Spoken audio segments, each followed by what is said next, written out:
Good morning. Today we are going to discuss an important topic, regional anesthesia in children. Briefly giving you a small introduction about myself. My name is Dr. Jhanvi and I have done my MD in anesthesiology, and this chapter is close to my heart because I have also done my fellowship in regional anesthesia. So let's have a look at why you want regional anesthesia in children. First of all, let me give you a small clinical case scenario. Now imagine you have a 5-year-old child and he is coming to you for a distal end of the humerus fracture. Now you have two options to do this case. Either you give complete general anesthesia to the child. At that point, intraoperatively, he is going to behave as expected, but post-operatively, there is one big issue that you will have after general anesthesia, and that is the pain management of this child. On the other hand, if I give you the option of using regional anesthesia techniques in this child, what would you prefer? So according to me, I think when you give regional anesthesia to the child, you can have pain relief intraoperatively as well as postoperatively. The surgery can be easily carried out under the block, and also you are going to have a happy child to manage. At the end of the day, the choice is very personal and it depends on the anesthetist as to how they are trained, and that is why the training in regional anesthesia is very important. You have to have good skills for it as well as sound theoretical knowledge behind it. And today we are going to be approaching how to give regional anesthesia in children, what are the things that you should keep in mind, and one of the most commonly performed procedures in children, that is caudal anesthesia, which we will discuss in detail in this topic. So let's begin with what are the benefits of regional anesthesia in children. Now I am going to tell you both the benefits. You are going to have intraoperative as well as post-operative benefits in the child. The first important thing in intraoperative benefit is that the child will have less response to surgical stress. What do you mean by that? Now, when you are cutting through the skin and the bone, at that time there is going to be a big sympathetic response. This is going to lead to increase in heart rate and blood pressure of the child, and it can interfere with the bleeding of the site and the hemodynamics. How do you control it in case of regional anesthesia? When you give regional anesthesia to the child, there will be no painful stimulus at the time of incision, and as a result of this, the child will have reduced release of catecholamines and reduced sympathetic drive, leading to reduced response to surgical stress. On the other hand, this makes sure that you use less amount of volatile anesthetics intra-op. So suppose I give you the third option that you have. You give a block to this child, but you are more comfortable putting in an LMA and carrying out the surgery under GA. So the block will act just as an analgesic for pain relief, and intraoperatively your requirement for your volatile anesthetic agents like sevoflurane, desflurane, isoflurane will be quite less because you don't have to keep the patient too deep under anesthesia because the painful stimulus is taken care of by your block. The third important thing which overlaps between intra-op and post-op is the use of opioids. Now, this drug is something that has been used a lot recently for pain relief, and the downside of using opioids, not just in children but in all the patients, is that the patient can have risk of respiratory depression, he can have nausea, vomiting, unstable hemodynamics, and at the end of the day, all of that leads to prolonged hospitalization.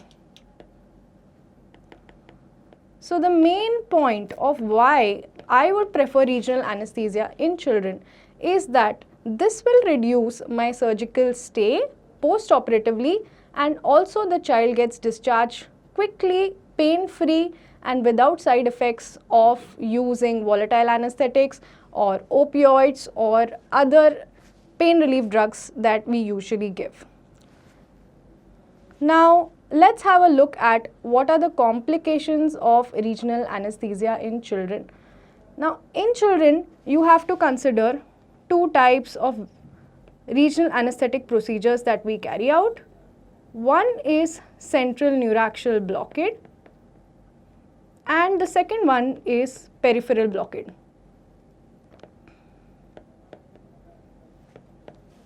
So, when we talk about central neuraxial blockade, in that we have spinal, epidural and caudal procedures. In children, the main thing about these procedures is that when we use conventional loss of resistance techniques, you immediately reach the subarachnoid space or the epidural space because they are very thin, so the distance between the skin and these spaces is less.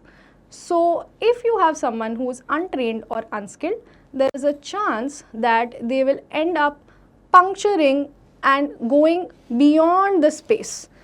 Also, chances of hematoma, chances of abscess, and in case of epidural anesthesia, chances of dural puncture leading to post-dural puncture headache are very high in this case, because of the same reason that loss of resistance technique is not very useful, as well as it's not something that can be done very easily in children because it requires a skilled hand to it.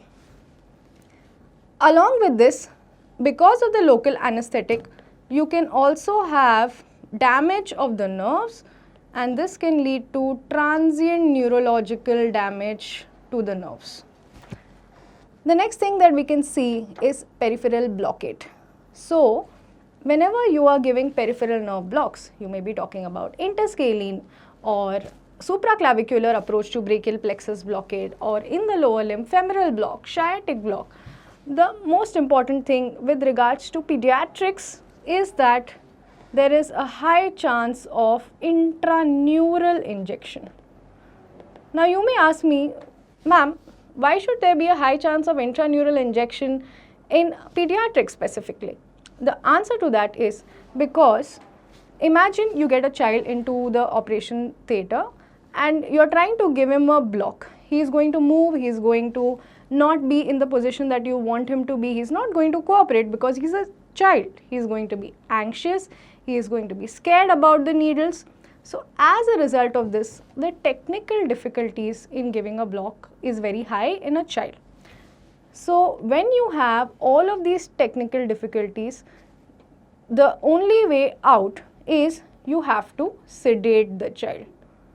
Now, if I sedate the child, or in some places they give general anesthesia to the child. So, if I sedate or give general anesthesia to the child, in that case the chances of intraneural injection increases. Why? The child cannot complain of pain during injection. The feeling of paresthesias is lost, so they have no one to report it to. So, as a result of this, you do not know whether you are entering inside the nerve or no.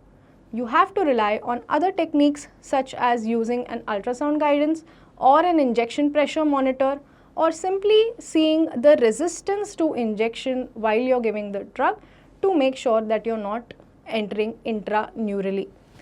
So, because of this reason, this is the biggest drawback that we have in case of regional anesthesia in children, and this is what we need to keep in mind, and that is why I always suggest that either for adults or for children, you should be using an ultrasound guidance for giving your peripheral nerve blocks. What are the technical considerations that you have to keep in mind in children? The first important technical consideration that you have to consider is something that we have discussed in the last slide, and that is that the child is sedated. Now, when the child is sedated, he will not complain of pain when you are giving the injection, So you may often lose your way and lead to entering intraneurally inside the nerve and giving the injection over there. Second is, because you're sedating the child, if you give a test dose. Now, in central neuraxial blockade, we often give a test dose, and this test dose contains two things, local anesthetic and adrenaline. The test dose is given to rule out any intravascular placement or to rule out any kind of subarachnoid placement in case of whenever you are giving a epidural. Okay, so you want to make sure that you have not advanced through the dura and entered into the subarachnoid space accidentally. So inadvertent intravascular injection as well as inadvertent dural puncture are the two things that you will rule out by test dose. Now, when you put adrenaline, you are trying to rule out the intravascular injection. So as a result of this, what happens? Suppose this is the blood vessel and my needle has entered inside and I give this test dose which contains local anesthetic and adrenaline. So because of the adrenaline, you will suddenly have increase in the heart rate and increase in the blood pressure. When I see these two things on the monitor, I realize that yes, I may have accidentally placed this needle tip inside the blood vessel. So to make sure that I am not giving the injection in the wrong space, I completely remove my entire set and repeat the procedure. Now, what happens when I sedate the child? So on sedation of the child, this action does not come.